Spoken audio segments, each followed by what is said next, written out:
오늘은 사도 바울의 이제 고별 설교를 사도행전 20장에서 만나게 됩니다.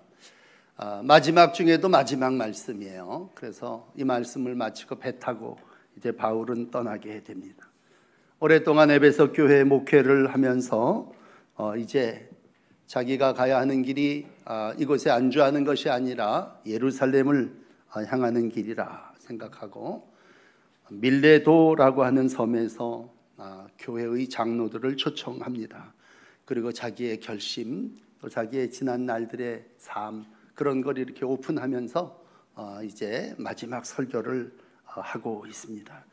오늘 이제 하나님의 뜻을 따라 살았던 사도 바울, 이제 장로들의 전송을 받으면서 예루살렘으로 올라갑니다. 기쁨의 입성이 절대로 아닙니다. 불확실한 미래에 대한, 분명히 가면 붙잡힐 거라고 하는 많은 사람들의 조언이 있음에도 불구하고 그는 다메섹에서 거듭난 이후 오직 한 길 복음을 전하는 일을 위하여 살아왔습니다. 그의 삶을 앞에 24절에 한마디로 표현한다면 이렇습니다. 내가 달려갈 길과 주 예수께 받은 사명, 곧 하나님의 은혜의 복음을 증언하는 일을 마치려 하면은 나의 생명조차 조금도 귀한 것으로 여기지 아니하였노라.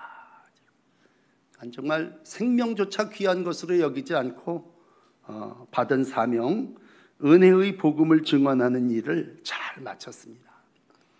마치 달려갈 길이라고 하는 말로 표현을 했는데, 그게 인생이 경주라면 모두가 다 출발점은 다르겠죠. 출발을 해서 코스를 돌아서 마지막 종착점에 이르게 되면 틀림이 없습니다. 바울 같은 경우는 개인적으로 조금 늦게 부름을 받았죠. 다메섹에서 이제 하나님을 만나고 나서 거기서부터 출발했습니다. 그러나 오늘 24절에 고백하는 그대로 달려갈 길, 정말 생명조차 조금 더 귀한 것으로 여기지 않고 힘써서 경주자로서의 자신의 삶을 살아왔습니다. 나중에 로마 감옥에서 자기의 인생이 다 된 걸 알면서 영의 아들이었던 디모데에게 편지를 쓰는 일이 디모데후서 그것도 4장 7절이었다면 이렇게 그는 마지막을 수레하고 있습니다. 나는 선한 싸움 싸우고 나의 달려갈 길을 마치고 믿음을 지켰으니 이제후로는 나를 위하여 의의 면류관이 예비되었으므로 주 곧 의로운 재판관장 그날에 내게 주실 거고 내게뿐만 아니라 주의 나타나심을 사모하는 모든 자에게다. 그렇게 자기의 마지막 점에서, 정말 종점에서 그는 죽음을 앞두고 분명한 목표를 향해서 사명자의 길을 살아왔음을 고백합니다. 그러니까 시작도 하나님이 들어서 썼지만 마지막 내가 달려갈 길을 마치고 믿음을 지킨 그 순간에도 하나님은 나를 위하여 의의 면류관을 예비하셨다고 하는 확실한 믿음을 가지고 있습니다. 사람이 다 사는 방법이 경주의 인생이라면 여러분의 인생 경주도 거반 다르지 않겠죠. 어떤 점에서 출발을 하셨든지 우리는 다 목표를 향해서 다른 박질을 하고 있습니다. 그 중간에 이제 7월 둘째 주일을 맞이했고 우리의 경주는 여전히 목표를 향해서 다른 박질하고 있습니다.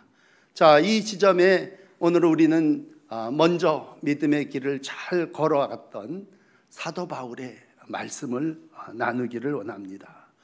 다시 볼 수 없는 성도들을 이제 뒤로 하고 어떻게 보면 진심으로 하고 있는 말씀이고, 고별 설교라고 한다면 마지막 설교 중에도 마지막 부분입니다. 그건 다름이 아닌 거룩함을 이루어 하나님의 기업을 누리자고 하는 것입니다. 지금 내가 여러분을 주와 또 그 은혜의 말씀에 부탁한다. 그렇게 오늘 32절은 시작하고 있습니다. 지금 여러분이죠. 에베소 장로들과 성도들을 주님과 그 주님의 은혜의 말씀에 맡기고 있습니다. 부탁한다고 하는 말은 위탁한다는 얘기죠. 주님의 말씀에 맡긴다. 오직 주님의 말씀만이 거룩이고 주님의 말씀만이 든든히 능히 세워지는 말씀이기에 성도와 교회를 주님과 주의 교회에 맡겨드리고 있습니다. 여러분, 우리가 이 땅에서 목표는 구원받는 하나님의 자녀의 삶이고 그 삶의 모습은 이제 오늘 설교의 제목처럼 거룩하게 하심입니다. 그렇다면 바울이 떠나가도 계속 거룩을 이룰 수 있는 길이 뭘까요?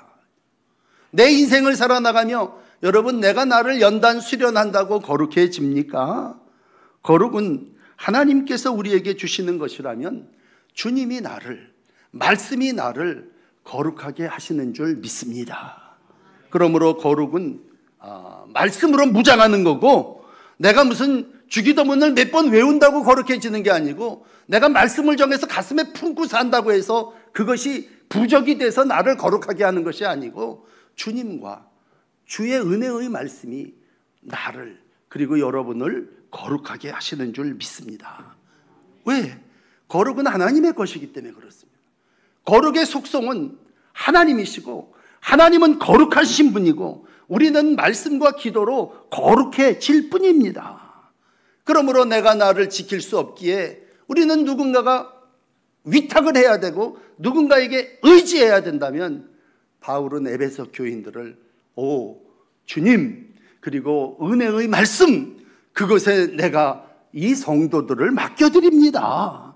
내가 떠나가더라도 하나님의 말씀이 함께 하신다면 이들은 다 이 땅에서는 물론이거니와 기업을 이루게 될 줄을 믿습니다. 기업은 뭐예요?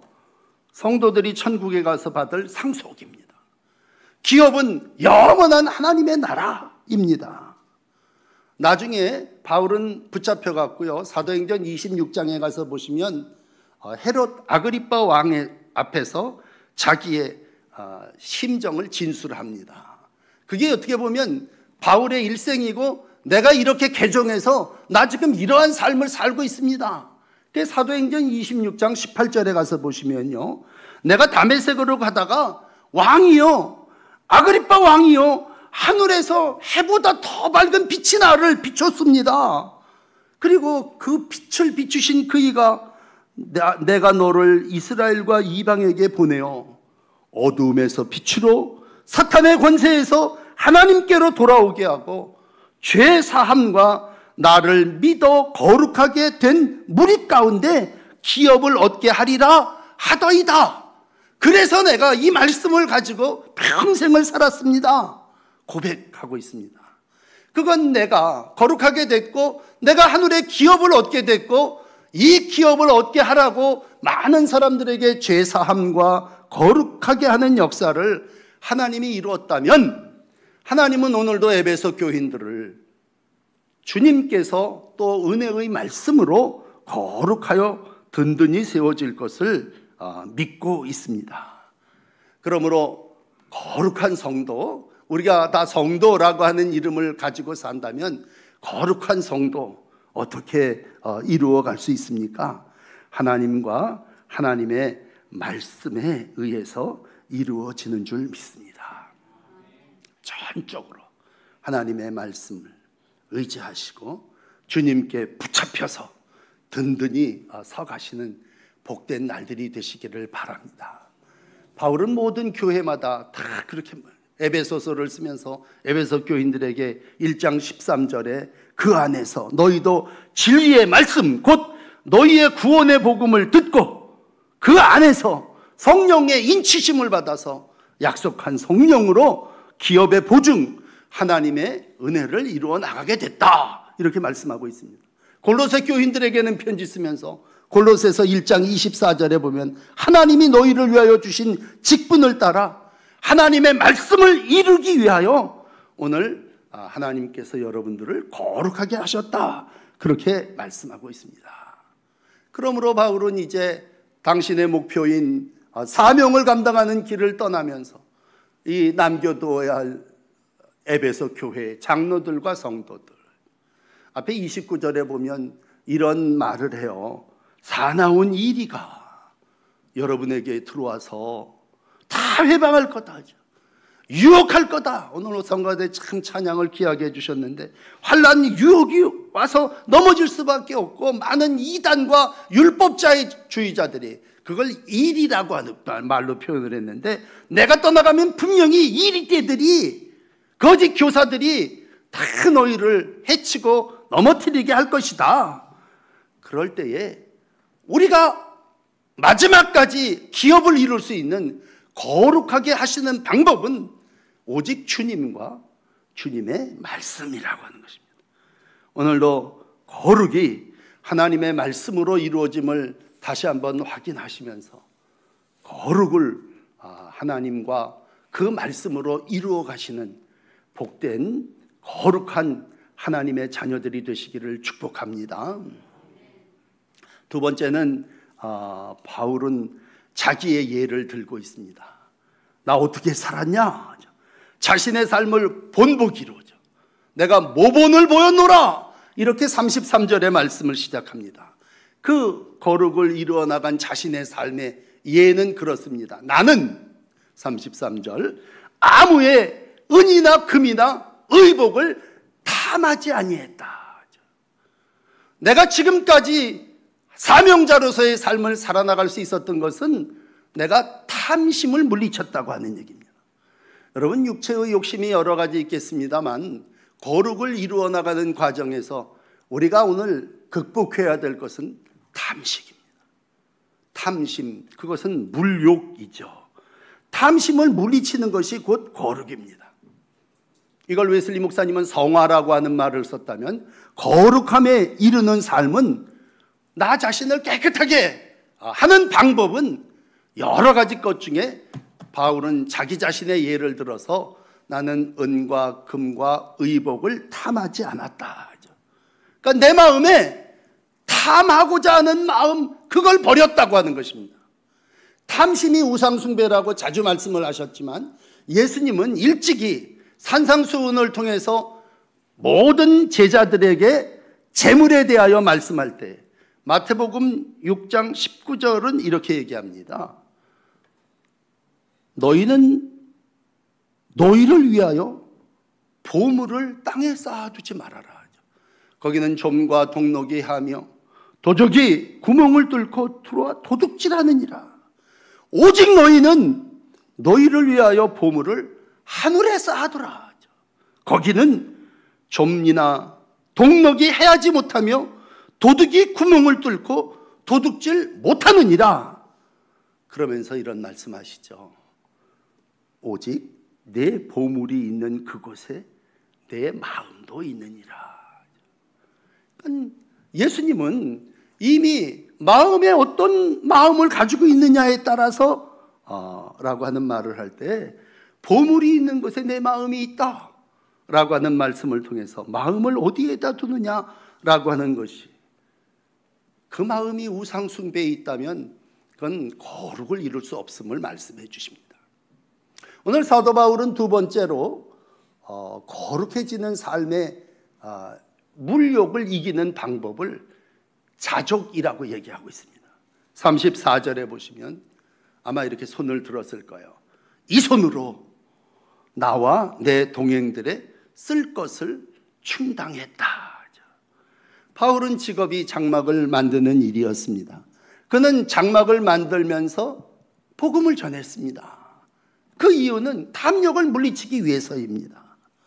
데살로니가서 2장 9절에 보면, 형제들아, 우리가 수고와 애쓴 것을 너희가 기억하리니 이는 내가 너희들에게 폐를 끼치지 아니하려고 밤낮으로 일하면서 너희에게 하나님의 복음을 전했노라. 내가 하나님의 복음을 전하면서 밤낮으로 일을 하는 것은, 내가 자족하는 것은 물욕을, 탐심을 물리치기 위한 것이다. 특별히 에베소 교회에는 참 쾌락이, 자신을 위하여 은금을 사용하는 이들이 많았습니다. 뭐 요즘과 거반 다를 게 없겠습니다만, 이러한 와중에 바울은 나는 자급자족하면서 물욕에 빠지지 않고 살았으니 여러분 이 손을 보십시오. 아마 전도자의 손답지 않게 굳어지고 딱딱한 장막을 만드는 일을 한 손이 아니겠습니까? 난 이렇게 일했습니다. 이유의 하나는 욕심인 물질의 유혹을 물리치기 위함입니다. 하나 더 예를 들어드리면 35절에 이런 표현을 합니다. 탐욕과 물욕을 극복하고 거룩하게 사는 마지막 최고의 방법은 약한 자를 돕고 예수 그리스도의 말씀인 주는 것이 받는 것보다 복이 있다 하신 말씀 실천하는 것입니다. 결국 바울은 탐욕을 물리치는 길이 주는 것임을 말씀하고요. 예수님이 그렇게 말씀하셨죠? 라면서 누가복음 6장 38절이죠. 주라 그리하면 너희에게 줄 것이요 후히 되어 누르고 흔들어 넘치도록 너희에게 안겨주리라. 너희가 헤아리는 그 헤아림으로 너희도 헤아림을 도로 받을 것이다. 결국 마음에서부터 시작한 탐심, 자족하면서 사는 정도가 아니라 이젠 약한 자를 위해서 주는 삶을 통해서 나는 모본을 보였다. 내가 시범 케이스야. 날 봐. 내가 이렇게 탐욕을 물리치며 아무의 은이나 금이나 의복을 탐하지 아니했음을 말씀하는 것은 이렇게 사는 것이 거룩을 이루어 나가는 방법임을 말씀해 주셨습니다. 나중에 바울은 빌립보 교인들에게 편지를 쓰면서 빌립보서 3장 7절에 이렇게 얘기하죠. 내가 거듭난 이후에 무엇이든지 내게 유익하던 그것을 난 그리스도 예수를 위하여 다 해로 여겼다. 해로 여기는 이유는 예수를 아는 지식이 고상하기 때문이다. 내가 해로 여기는 정도가 아니라 나는 그분 예수님을 위해서 모든 것을 배설물로 여기고 예수님을 얻었다. 그러니까 주님이 내 안에 성령으로 충만하게 되기 위해서는 난 내 안에 이미 있었던 기존의 모든 것들을 다 배설물과 같이 쏟아내 버렸다. 그는 분명히 확신했습니다. 왜 버립니까? 필요하면 하나님이 또 채워주실 걸 믿었죠. 우리가 왜 탐합니까? 저분이 안 주실까 봐 탐하는 거죠. 그러나 바울은 분명하게 필요하면 하나님이 그때그때 다 주실 걸 믿었기 때문에 탐할 필요가 없어서 나 다 버렸다. 약한 사람을 위해서 주고 내가 자족하며 일하고 내 마음의 탐심을 물리쳤다. 거룩의 삶이 탐욕을 물리치는 것임을 말씀하고 있습니다. 여러분 지난주 설교를 기억하십니까? 우리가 13장을 읽으면서 바울의 첫 번째 설교를 여러분에게 전했습니다. 그 설교를 듣는 청중의 반응은 둘로 나누어졌고 기존 세력이었던 유대인들은 이 바울의 설교를 배척했죠. 그 배척한 이유를 사도행전 13장 45절은 이렇게 표현을 합니다. 시기가 가득하여 바울이 말한 것을 반박하고 비방하거늘 그렇게 말씀합니다. 그러니까 유대인들의 마음 가운데 시기가 가득하다. 그러면서 제가 갈라디아서 5장 예를 들고 이런 말씀을 냈죠. 하나님의 나라를 유업으로 받지 못할 이러이러한 현저한 육체의 일들이 있는데 그 중에 하나가 시기심이다. 그러니까 지난 주일날은 시기심이 하나님의 나라를 이루지 못한다면 이번 주의 마지막 설교를 통해서 바울은 탐욕이 거룩을 잃어버리고 하나님의 기업을 받지 못함을 말씀해 주시고 있습니다. 그러므로 사랑하는 성도 여러분, 우리가 이 땅을 살아나가며 경계하고 기억하고 또 기억해야 할 일이 있습니다. 그것은 탐욕을 물리치는 일입니다. 풍요롭게 살면 탐심이 사라집니까? 여러분 목표를 이루니까 더 이상 난 욕심이 없어 그런 마음을 갖습니까? 우리가 풍요로우면 더 탐욕이 생기고요. 더 자리에 올라가면 더 욕심이 우리의 영혼을 빼앗아갑니다. 그러므로 오늘 바울은 난 어떻게 살았다 라고 하는 걸 자기가 여러분 알지 않습니까? 오늘 본문에 여러분도 알거니와 내가 이렇게 이 손으로 일해갖고 산 걸 여러분에게 본으로 이렇게 보여드렸습니다. 그러면서 오늘 믿음의 삶이라고 하는 것이 거룩을 이루는 것이 결국은 탐심을 물리치는 탐하지 아니하는 것임을 말씀해 주시고 있습니다. 자, 마지막 오늘 세 번째 이 말을 다 마친 후에 바울은 무릎을 꿇고 모든 사람과 함께 기도합니다. 거룩하심, 거룩하게 사는 법, 그건 무엇일까? 오늘 세 번째 여러분에게 드리는 것은 무릎 꿇고 기도함입니다. 하나님과 하나 되려면 어떻게 해야 됩니까? 하나님과 동등하게 서는 겁니까? 하나님 앞에 무릎 꿇는 것입니다. 우리가 무릎 꿇는다 그러면 굴종, 복종, 굴복 이런 걸 생각해요. 그러나 여러분, 하나님의 거룩하심을 내가 이루는 길은 그분 앞에 무릎 꿇는 일입니다. 하나님과 어떻게 하면 하나 될 수 있습니까? 그분의 말씀으로 들어가고 그분의 발 아래 엎드리면 됩니다. 당시 유대인들은요, 예수님 때도 그랬지만 기도 많이 했어요. 근데 그분들은 어떻게 기도했습니까? 시장 어귀에 서서 기도했습니다. 많은 미사여구를 섞어가면서 오 하나님, 나는 저 사람과 같지 아니함을 감사합니다. 예수님도 그러셨지만요, 누구도 그 사람들을 보면서 저 사람 참 거룩하다 그렇게 말하지 않았습니다. 멋진 옷을 입고 좋은 가방을 들고 하나님 앞에 나와서 정말 다리를 꼬고 앉아갖고 기도하는 사람을 누구도 거룩하다 말하지 않습니다. 오늘 바울과 그 모든 사람들 무릎을 꿇고 하나님의 은혜를 구했습니다.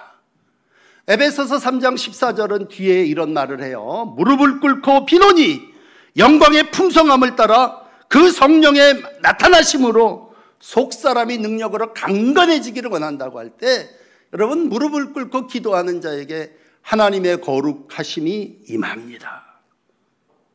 여러분 좀 어색하지만 우리가 초창기 신앙의 삶을 시작할 때는 얼마나 무릎을 잘 꿇었습니까?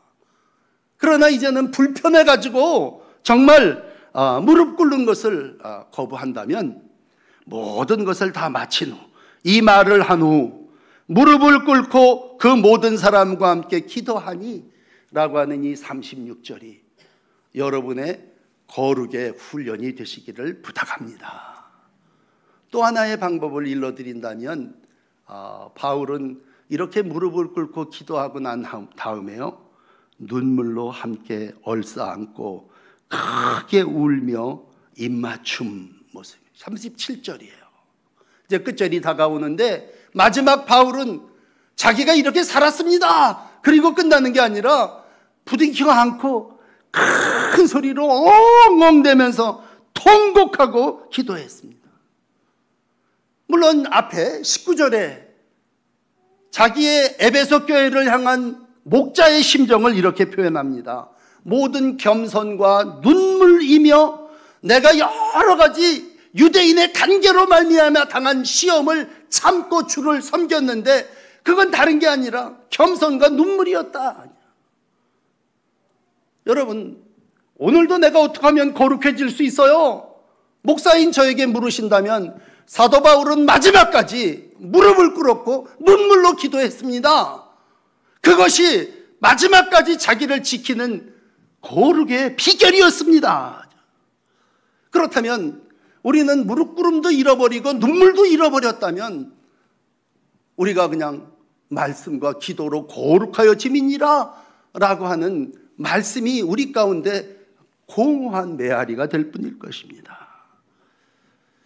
초대교회는 적어도 항구에서 이별을 하며 함께 눈물을 흘렸고 함께 애통하며 기도로 거룩한 교제 하나됨을 먹었습니다. 물론 이것을 이루신 분은 성령이시죠. 내가 성령의 매임을 받아 사명자의 길을 간다고 22절에 얘기했다면 오늘도 분명한 것은 성령은 말할 수 없는 탄식으로 우리를 위하여 기도합니다. 로마서 8장 26절이죠. 성령도 우리의 연약함을 도우시나니 마땅히 기도할 바를 알지 못하나 오직 성령이 말할 수 없는 탄식으로 우리를 위하여 친히 간구하신다. 성령도 오늘 탄식으로 기도하신다. 우리가 거룩하게 하심을 따라 살아나간다면 우리의 마지막은 다시 얼굴을 보지 못하리라고 하는 이 38절의 말씀에 나 이제 끝이야. 바울하고도 끝이고 내 신앙의 모든 어려움이 이리 때와 같이 엄습한다 할지라도 우리가 할 수 있는 일이 뭘까? 끝까지 가서 전성하며, 아마 상상하기는 뭐 큰 배가 아니었을 거니까 그 배가 항구를 떠나서 저 멀리 사라질 때까지 장로와 성도들은 눈물로 하나님 앞에 종을 위하여 기도했을 것입니다. 우리의 마지막, 분명히 시작이 있다면 끝이 있을 것입니다. 바울의 인생 처음 시작했고 이제 마지막 종착역에 이를 때가 거반됐습니다. 경주의 마지막이죠. 우리는 흔히 이렇게 기도합니다. 하나님, 내 마지막이 고통도 슬픔도 없고 편안하게 소원의 항구에 이르게 해주세요. 그러나 오늘 사도 바울의 마지막은 고통과 슬픔이 없게 해달라는 게 아니라 고통과 슬픔을 넘어서 어떠한 파도와 어떠한 환난과 어떠한 핍박이 나를 기다린다 할지라도 나는 내 길을 가리라. 내가 예루살렘을 향해서 가는 이유, 로마에도 가야 하리라. 가서 내가 로마를 보는 이유, 그건 끝까지 주의 복음을 증거하기 위함이라. 그러나 오늘 떠나온 남겨둬야 될 교인들, 오늘 설교의 제목은 32절이었죠. 거룩하게 하심을 입은 모든 자 가운데 기업이 있게 하리라. 거룩하심을 입은 모든 자들에게 기업은, 우리가 흔한 그냥 영생이라고 얘기한다면 영원한 생명이 우리 가운데 있는 그 길은 뭘까? 그건 다름이 아닌 하나님 앞에 끝까지 무릎 꿇고 눈물로 기도하는 일입니다. 배를 떠나고 나서 이제 내일 읽게 될 21장에 가면요, 중간에 기착지인 두로라고 하는 곳에 상륙해서 배에 짐도 풀고 사람도 타고 그럴 때 잠깐 며칠 머무르게 됩니다. 여러분 이제 21장을 보시면, 그러면 두로에도 이미 교인들이 있었으니까 그 제자들이 다 나와가지고 옷을 붙잡고 말립니다. 예루살렘에 가시면 안 됩니다. 여기에 우리랑 같이 머무릅시다. 그러나 바울은 인정에 이끌리지 않습니다. 그리고 바닷가에서 똑같아요. 21장 5절 6절 보시면 무릎을 꿇어 기도하고 작별한 후에 배에 오르고 그들은 집으로 돌아가니라. 이게 우리 인생 여정에 이루어지는 일입니다. 여러분, 오늘도 우리가 예배를 드리며 오늘은 교동문을 시편 84편을 읽었어요. 시편 84편은 유명한 시온에 올라가는 순례자의 시입니다. 눈물 골짜기를 지나갈 때 많은 샘이 있을 것이며 이른 비가 복을 채워주나이다. 그것에서 또 힘을 얻고 더 나아가 시온에서 하나님 앞에 각기 나타나리라. 이게 우리 신앙, 믿음의 삶의 마지막이죠. 때로는 눈물 골짜기를 지내지만 그 눈물 골짜기가 많은 샘이 될 것이고 거기서 내가 힘을 얻어서 다시 한 걸음 한 걸음 더 나가 우리는 시온에서 하나님 앞에 서게 될 것입니다. 바라기는 하나님 앞에 서는 기업을 얻는 그날까지 바울은 디모데에게 디모데전서 4장 5절에 말합니다. 디모데야, 하나님의 말씀과 기도로 거룩하여 지니니라. 좋은 디모데와 같은 순례자, 하나님의 믿음의 경주자가 되시길 바랍니다.